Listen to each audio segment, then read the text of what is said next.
एक प्राचीन आश्रम था जहां एक महान गुरु अपने शिष्यों को आध्यात्मिक और मानसिक शांति की शिक्षा देते थे। उनके आश्रम में एक शिष्य था जो बहुत ही उत्साही और मेहनती था। वह हर दिन ध्यान करता, लेकिन उसका ध्यान हमेशा भटकता रहता।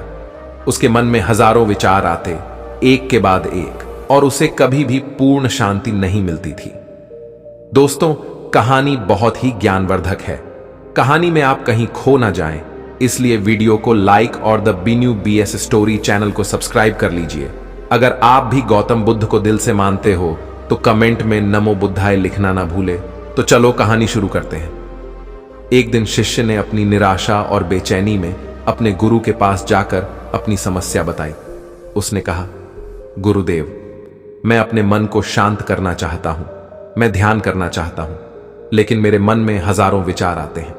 जब मैं एक विचार से छुटकारा पाने की कोशिश करता हूं तो और भी अधिक विचार उमड़ आते हैं। मैं अपने मन को पूरी तरह खाली करना चाहता हूं, कृपया मेरी सहायता करें। गुरु ने शिष्य को ध्यान से सुना और फिर मुस्कुराते हुए कहा, पुत्र, किसी भी समस्या का समाधान तभी संभव है जब हम समस्या की जड़ तक पहुंचें और उसे समझें। तुम अपने मन को खाली करना चाहते हो, लेकिन क्या तुमने यह समझने की कोशिश की है कि यह मन क्या है और इसे कैसे काम करता है? शिष्य ने उत्तर दिया, गुरुदेव, मैंने बहुत प्रयास किया है। मैं अपने मन को देखने की कोशिश करता हूं, लेकिन यह बहुत रहस्यमयी है। जब मैं इसे नियंत्रित करना चाहता हूं, यह और भी अधिक भटकता है। गुरु ने थोड़ी देर सोचा और फिर बोले, ठीक है, जाओ, एक घड़ा ले आओ और उसमें छोटे छोटे पत्थर भर दो। शिष्य गुरु की बात मानकर एक घड़ा लाया और उसे छोटे छोटे पत्थरों से भर दिया। गुरु ने कहा, अब इस घड़े को देखो, इसे अपना मन समझो। यह पहले से ही भरा हुआ है, और अगर तुम इसमें और पत्थर डालने की कोशिश करोगे तो वे गिर जाएंगे। क्या तुम अब समझ पाए कि यह घड़ा क्यों और कैसे भर गया? शिष्य ने कहा, हां गुरुदेव, यह पहले से भरा हुआ है, इसलिए इसमें और पत्थर नहीं आ सकते। अगर मैं इसमें नए पत्थर डालना चाहता हूं तो पहले मुझे पुराने पत्थर बाहर निकालने होंगे। गुरु ने फिर मुस्कुराते हुए कहा, बहुत अच्छा, अब इन पत्थरों को एक एक करके बाहर निकालो। शिष्य ने गुरु की आज्ञा मानते हुए पत्थरों को एक एक करके बाहर निकालना शुरू किया। जब घड़ा खाली हो गया तो गुरु ने कहा, अब देखो, यह घड़ा पूरी तरह से खाली है। अब इसमें तुम कुछ भी डाल सकते हो, चाहे एक पत्थर, दो पत्थर या जितने चाहो। शिष्य ने सिर हिलाकर कहा, गुरुदेव, मैं समझ गया। यह घड़ा हमारे मन के समान है। जब हम इसे विचारों से भर देते हैं तो इसमें और कुछ नहीं समा सकता।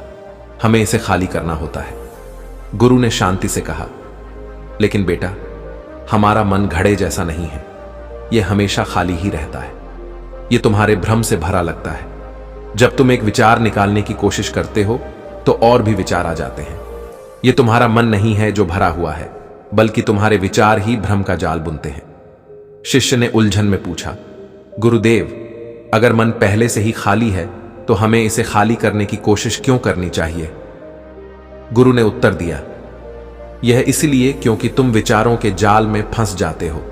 जब तुम किसी एक विचार को पकड़ते हो तो उसके पीछे और विचार आ जाते हैं। इस तरह एक विचार का पीछा करने से विचारों की लंबी श्रृंखला बन जाती है और तुम कभी शांति नहीं पा सकते। इसे समझना आवश्यक है। गुरु ने एक गहरी सांस ली और बोले, यह मन का स्वभाव है। यदि तुम इसे पकड़ने की कोशिश करते हो तो यह भटकने लगता है। यदि तुम इसे खाली करने की कोशिश करते हो तो यह और भी अधिक भरने लगता है। इसका समाधान यह नहीं है कि तुम इसे खाली करने का प्रयास करो, बल्कि यह है कि तुम इसे ठीक से समझो और इसे एक जगह केंद्रित करो। शिष्य ने कहा, गुरुदेव, तो क्या मैं हमेशा अपने विचारों में उलझा रहूंगा? क्या इससे बाहर निकलने का कोई मार्ग नहीं है?